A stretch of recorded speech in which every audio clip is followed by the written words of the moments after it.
Si algo está claro es que la inteligencia artificial ha venido para quedarse.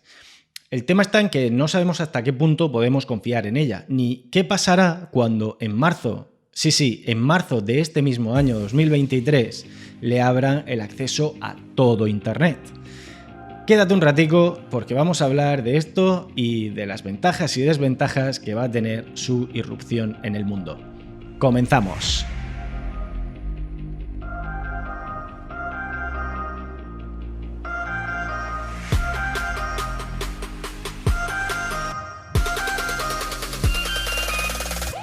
Sin duda, la irrupción de la inteligencia artificial va a ser un cambio de paradigma total.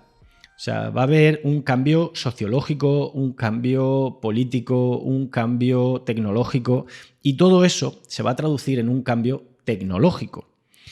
Y bueno, ahora quiero valorar un poco lo que son las ventajas y desventajas, pero antes de nada, seguro que has escuchado recientemente, porque se está hablando muchísimo, incluso es posible que lo hayas probado, el chat GPT-3, que bueno, lo ha desarrollado la compañía OpenIA, o AI, porque es en inglés. Bien, entonces, si no sabes lo que es, te digo, es un chat al que puedes entrar directamente por internet. Si en Google pones chat GPT-3 o GPT, te saldrá, te logueas, entras, tiene una caja de texto en el que tú puedes escribir cualquier pregunta, cualquier cosa. Al final, ese chat, quien te va a responder no es una persona que está al otro lado, sino que quien te va a responder es una máquina. O sea, tú puedes mantener una conversación, puedes mantener incluso hasta cierto punto un debate, ¿vale? Hay que tener en cuenta que esto es una beta. Es una beta que estamos entrenando. ¿Cómo estamos entrenándola? Con información, no del todo, más bien con el tipo de comportamiento. O sea, qué tipo de comportamiento tenemos los humanos, los diferentes patrones, y en base a eso, cuando hagan la versión de pago, que está próxima también, que será la professional, el chat GPT professional, con esa versión pues estará más optimizada, pero todo esto no se va a quedar aquí. Como va la tecnología, siempre actualizando y actualizando, y realmente vamos a llegar a ver automatismos con los que vamos a poder conversar como si fuera otra persona, porque al final ha copiado comportamientos, dudas, formas de ser. Lo que más trabajo va a costar, y llegará, porque seguro todo esto acabará llegando, es que copien lo que es la empatía humana. La empatía y las emociones. Los humanos tenemos una cosa que a la IA le va a costar mucho replicar, y es que nosotros somos muy emocionales y en muchas ocasiones no tomamos la respuesta lógica, o sea, tomamos la respuesta emocional o emocionalmente lógica en ese momento, ¿no? Para nosotros, porque nos dejamos llevar. Y eso es algo que a la IA, pues, bueno, le va a costar. Pero, ¿qué pasa? Que cuando todo esto vaya evolucionando, bueno, podemos llegar a puntos en los que desaparezca, por ejemplo, el CEO de una empresa y que realmente sea la inteligencia artificial, porque está mucho más optimizada para tomar decisiones para hacer una empresa más rentable. Y todo esto lo puedes escalar hasta donde quieras, ¿vale? Pero no nos vamos a ir tan lejos allá al futuro, a Skynet con su ejército de robots. Lo que sí que está claro es que en marzo va a haber un cambio total. ¿Por qué? Como te he comentado antes, le van a abrir la puerta a ChatGPT-3 a Internet. ¿Cómo van a hacer eso? Bien, Microsoft, una de las empresas que son las máximas inversoras en el chat, de hecho está tratando de adquirir hasta el 49% para tener el mayor control de la compañía. O sea, el 49% de OpenIA, ¿vale? OpenAI, que al final es la empresa que ha desarrollado este chat. Y, bien, el tema es que en marzo Microsoft, que tiene un buscador que no sé si te sonará, que es Bing, que usa un 1 o un 2% de la población mundial, es decir, es residual. Yo creo que la gente lo utiliza más bien por error, ¿no? Porque a lo mejor todavía siguen utilizando el Explorer, bueno, Explorer ya no, el Edge, y como les sale por defecto, lo utilizarán por eso. Pero el tema es que Microsoft lo que va a hacer en marzo es añadir ChatGPT a su buscador, de manera que habrá respuestas mixtas entre la respuesta directamente que tú le hagas a lo que viene siendo, bueno, la lista de búsqueda, ¿no? Esto, bueno, pues tiene sus cosas buenas y sus cosas malas. Evidentemente, el chat te va a dar la versión oficial, porque ahí ya he estado yo haciendo pruebas, he tratado de forzarlo lo máximo posible a ver hasta qué punto sigue las versiones oficiales o hasta qué punto te da otras opciones. Sí que es cierto que después de la versión oficial, en ocasiones, no siempre, te da las posibles opciones, las posibles versiones alternativas, ¿vale? Entonces, bueno, es cuestión de que nosotros desarrollemos nuestro pensamiento crítico de manera, es que es súper importante, o sea, es que esto es clave. Ahora mismo, para la humanidad, es clave desarrollar el pensamiento crítico. No conformarnos con la primera noticia que leemos, el primer titular que leemos, sino contrastar. ¿Por qué? Porque herramientas como ChatGPT lo que hacen es darte directamente la respuesta. ¿Qué pasa cuando tú buscas en Google? Que tienes diferentes opciones con las que tú puedes contrastar. Que ahí también está la intención de búsqueda, ¿vale? Porque si tú buscas, por ejemplo, ¿por qué es mala una alimentación vegetariana? Pues evidentemente te van a salir todos resultados de la alimentación vegetariana es negativa por esto, esto y esto. Todos los resultados te van a salir en ese enfoque. En cambio, si tú le preguntas por qué es buena la alimentación vegetariana, claro, te van a salir respuestas positivas. Entonces ahí hay otra clave que no se suele hacer. Yo hay veces que me doy cuenta cuando hago las búsquedas y digo, no. Y entonces la replanteo de otra manera. En este caso, que te he puesto este ejemplo, sería beneficios, porque evidentemente no hay nada que sea 100% beneficios, ¿no? Entonces sería beneficios y desventajas de la dieta vegetariana, por ejemplo. De manera que te vaya dando las dos versiones. Pero claro, ¿qué pasa? Que a nosotros estamos como muy, muy imbuidos de esa versión oficial. Entonces, las preguntas que vamos a hacerles siempre van a ser sobre la versión oficial o enfocadas desde el punto de vista de la versión oficial. Entonces, aquí, en este punto, yo te recomiendo que lo que tienes que hacer es salir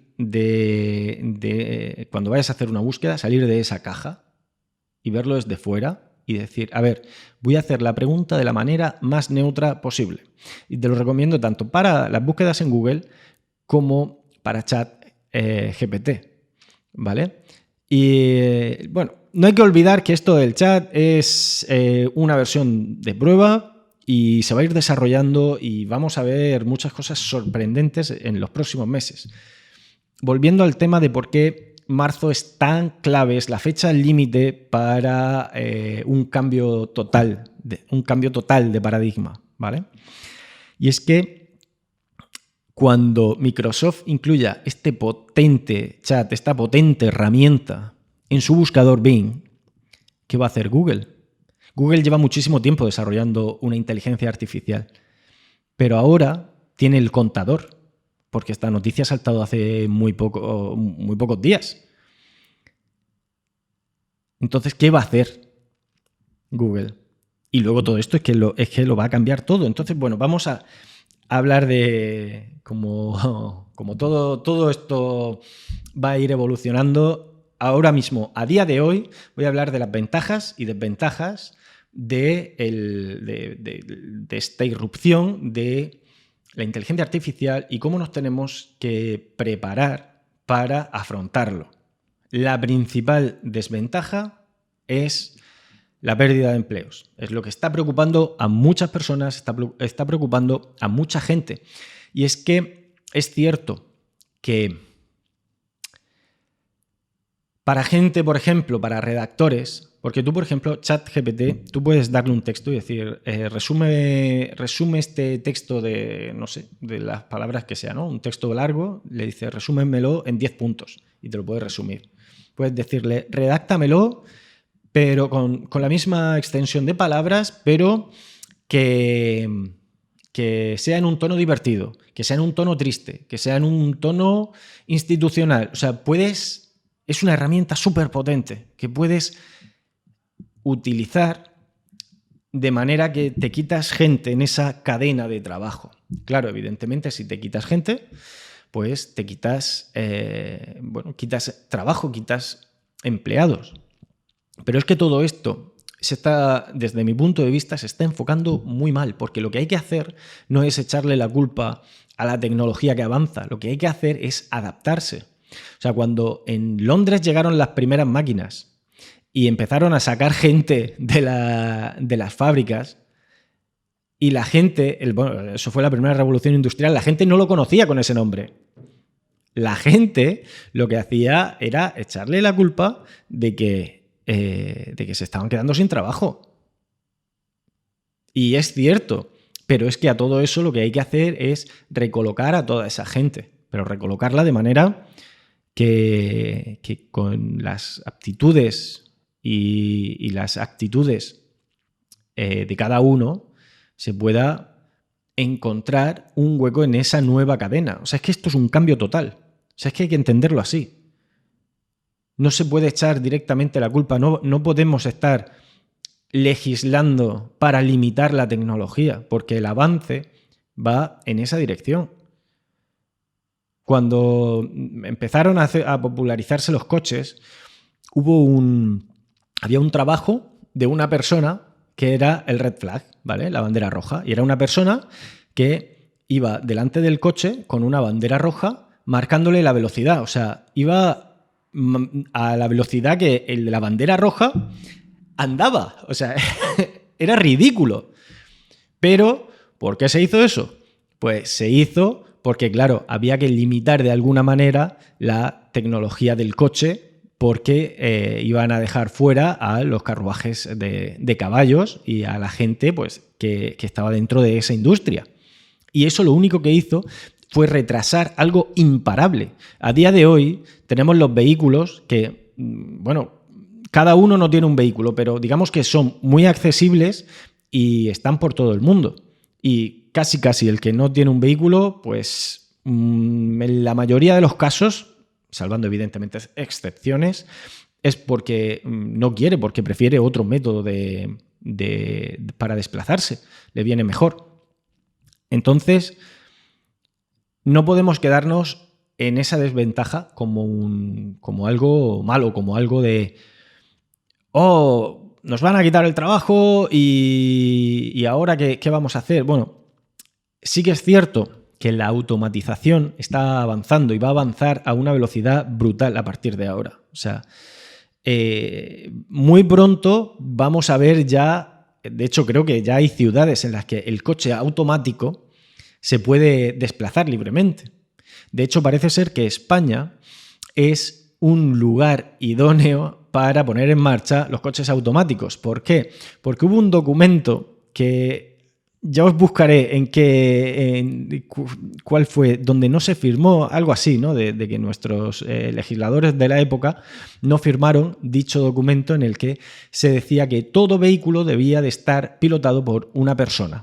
¿Vale? Pues eso es algo de tema de la Unión Europea o de Europa. Y el caso es que España no lo firmó, pero no lo firmó por dejadez. ¿Qué pasa? Que a día de hoy es un lugar muy potente, con una posibilidad muy potente para probar esos coches automáticos. De hecho, también hay que resaltar que los accidentes que han habido de estos coches sin piloto, ¿vale? Claro, cuando digo coches automáticos me refiero a coches sin piloto, ¿vale? No el automático de las marchas, perdonad. Estos coches sin piloto, cuando han tenido accidentes, resulta que ha sido por culpa de interacción humana, ¿vale? Que esto es lo que me estaba refiriendo antes, ¿no? O sea, para que esta tecnología funcione, los algoritmos, las máquinas, estas redes neuronales, lo que deben de integrar es esa improvisación humana. O sea, cómo puede reaccionar un humano. Porque, por ejemplo, si alguien va a cruzar la calle, hay muchas veces que cometemos el error de decir, uy, me da tiempo, y te pones a cruzar. ¿Qué pasa? Que el coche sin piloto, el coche automatizado, autónomo, pues puede calcular que esa persona no va a cruzar porque no da tiempo. Y entonces, bueno, pues se han dado algunos accidentes, pero ha sido siempre por interacción humana, por una mala decisión humana. Entonces, bueno, pues volviendo a lo que estaba diciendo, todo se va a llenar de automatismo y va a haber un cambio brutal, no solo en el tema de coches ni en el tema de Internet, porque también otros que están en peligro son los copywriters, los publicistas que se dedican a escribir, ¿no? Temen mucho por sus trabajos, pero yo creo que lo que está claro aquí es que va a haber una limpieza de gente que no sabrá adaptarse a esta nueva tecnología. Por eso es tan importante formarse e informarse de cómo avanza todo esto. Porque esto no es...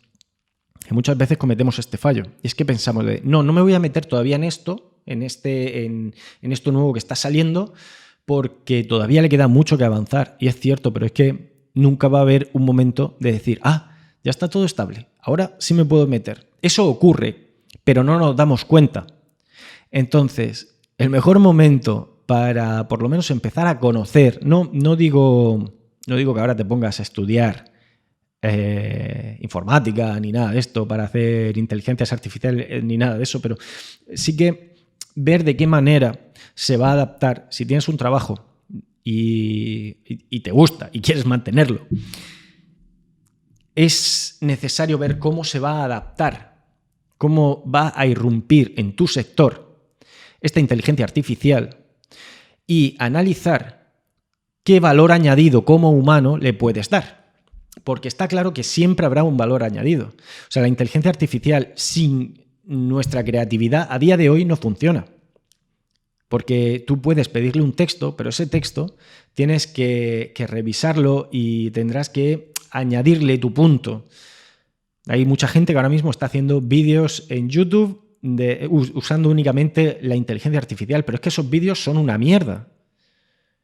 Esos vídeos tienen incluso una voz automatizada que va hablando y es una voz robótica. Seguramente te habrás encontrado con alguno de esos. Esos están hechos por inteligencia artificial y se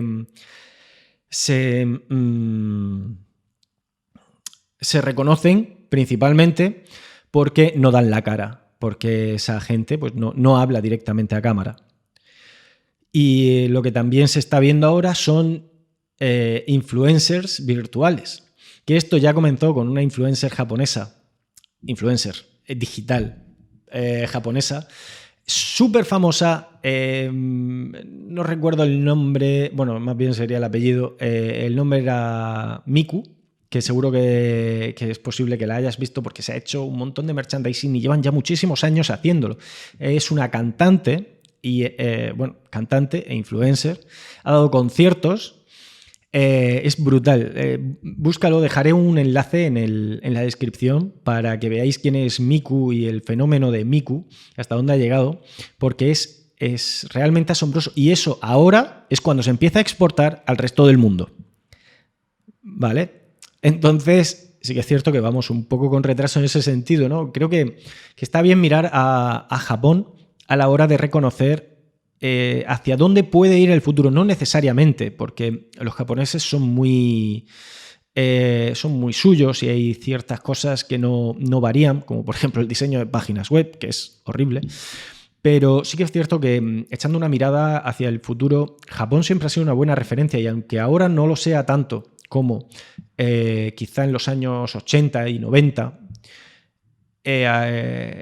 siempre se pueden tomar referencias. A mí me encanta viajar precisamente por eso, porque puedes ver qué estaba ocurriendo en otros países de primera mano y no dejándote llevar solo por los medios de comunicación.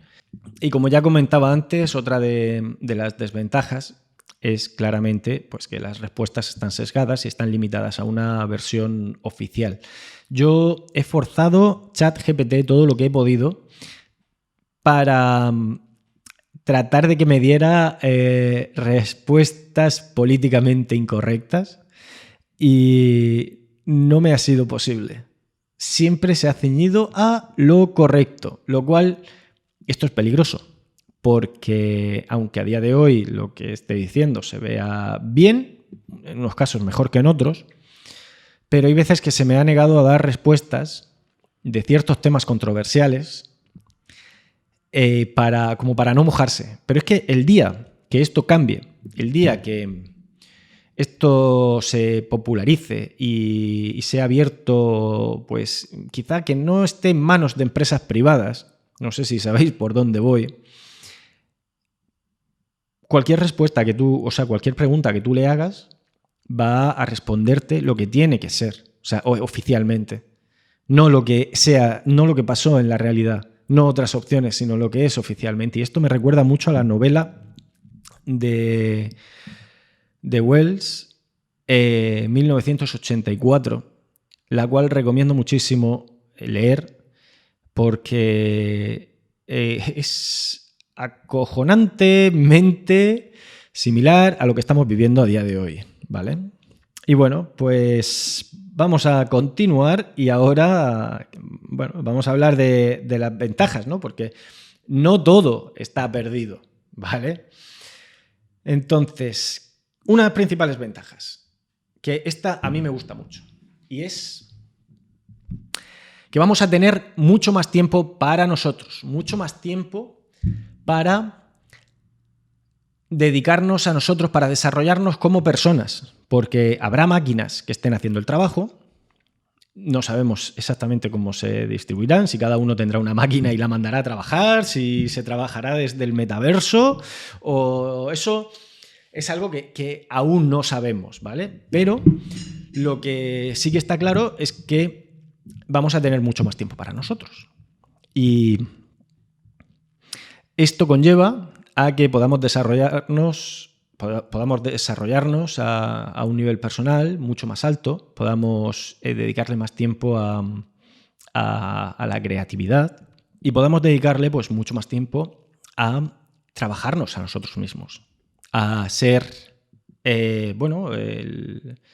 esa meditación interna, quién queremos ser, qué nuevas ideas podemos tener para desarrollar en otros aspectos. O sea, no se puede ver el avance de la tecnología como un enemigo, porque si no, ahora mismo ni tendríamos coches, ni tendríamos cámaras, ni tendríamos YouTube, ni tendríamos nada, no tendríamos ni siquiera Internet si lo hubiéramos visto como un enemigo. Entonces, vamos a aprovechar lo que tenemos. Vamos a coger cómo vienen las cosas y vamos a adaptarnos y vamos a mejorarnos gracias a las ventajas que nos dé, ¿no? Pues bueno, también tendremos más tiempo para formarnos y eso es cojonudo. Esto es muy importante y es que no podemos desperdiciar el tiempo libre que tenemos. No podemos estar continuamente en Netflix, continuamente en YouTube, en TikTok, viendo un contenido vacío. Tenemos que valorar ese tiempo y volverlo un tiempo de calidad. Y volverlo un tiempo en el que cualquier cosa que veas te esté aportando algo a nivel personal, a nivel profesional, a nivel de formación, a nivel creativo. O sea, hay que aprovechar al máximo ese tiempo. ¿Por qué? Porque el dinero, al fin y al cabo, va y viene. pero el tiempo solo se va. Recuérdalo. Perdón, me he puesto demasiado serio. Bueno, entonces, ¿qué pasa? Un montón de personas se van a ir a la calle porque se va a automatizar buena parte del mundo laboral, ¿vale? Entonces, es muy probable que acabemos necesitando una renta básica universal, pero hay que tener mucho cuidado cómo se aplica esto. Claro, ahora os estaréis echando las manos a la cabeza diciendo, madre mía, una renta básica universal, ¿de qué estás hablando? ¿Vas a volver a la gente vaga? Y es cierto, hay que tener mucho cuidado en cómo se aplica esto, pero lo que es evidente es que si lo automatizamos todo o casi todo, si por ejemplo un 60% de lo que ahora se trabaja manualmente se automatiza, hay gente que no va a poder vivir, hay gente que no va a poder ingresar. Entonces, ¿cómo se va a tratar todo esto? El problema de la renta básica universal es que o es universal o no va a funcionar. Tú no puedes poner en un país únicamente esa renta básica. ¿Por qué? Porque de hecho en Suiza lo han votado varias veces, el tener una renta básica universal, y han dicho que no, o sea, los referéndums han salido que no, porque evidentemente lo que va a hacer es un efecto llamada de gente, ya de por sí, de gente de fuera. En caso de que es porque el planteamiento también era hacerlo tanto para los suizos como para los de fuera. Entonces, han dicho que no quieren eso. Y estamos hablando de Suiza, ¿vale? Que no sé si lo sabéis, pero el nivel de vida es brutalmente alto. Yo cuando estuve allí fui a un McDonald's y me cobraron 20 euros por un menú que aquí costaba entonces 8. Me quedé flipando. Evidentemente el nivel de vida es mucho más alto. Y bueno, el mundo de los negocios allí funciona a tutiplén, van genial. Pero claro, no quieren una renta básica universal. Hay que apoyar la meritocracia, evidentemente, pero también hay que ser conscientes de hacia dónde vamos. Entonces, el cómo se aplicará esa renta básica que realmente funcione, que no convierta a la gente en unos vagos, que no estimule quizá la economía sumergida. ¿Cómo se va a hacer? Pues eso es un reto que tienen nuestros políticos a nivel mundial para solucionarlo. Porque está claro que la inteligencia artificial va a llegar y es que es imparable. La diferencia principal entre la gente que lo va a pasar mal con este cambio de paradigma y los que puedan, pues, adaptarse, va a ser entre los que hayan aprovechado todo este tiempo del que disponemos ahora mismo para aprender cómo se va a implementar en su sector y cómo se puede trabajar codo con codo para complementar a esa inteligencia artificial, y los que no. Y al contrario de lo que muchos puedan pensar, nos dirigimos a una época mucho más humanista. Nos dirigimos a una época en la que tenemos que localizar esa parte que el software no puede sustituir, esa parte humana que solo tenemos nosotros. Hay que localizarla y ponerla en valor, porque te aseguro que la hay. Y esta semana no hay un ejercicio de desconexión digital como tal, sino más bien un ejercicio de reflexión sobre cómo va a irrumpir en tu sector, en el sector en el que trabajas, la inteligencia artificial y cómo vas a poder complementarla. Así que dale una vuelta, que creo que hemos hecho un muy buen podcast. ¡Guau! Cuando sueltas toda esta información y realmente crees que estás aportando algo de valor, creo que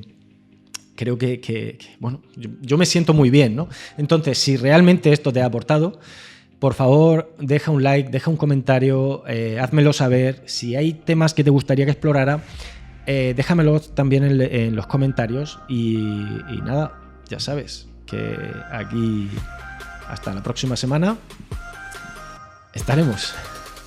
Muchísimas gracias.